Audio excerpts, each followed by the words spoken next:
البنت الصينية دي عملت حاجة كده مختلفة هي واخواتها. قررت إن هي تصنع من الحصيرة فستان تخرج بيه، وكمان لاخواتها بألوانات مختلفة.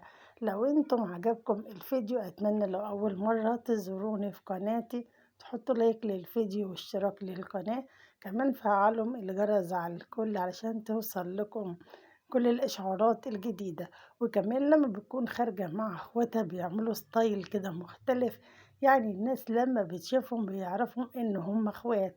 هل ممكن لو انتم خارجين مع اخواتكم تلبسوا نفس اللبس وتعملوا نفس الميك اب؟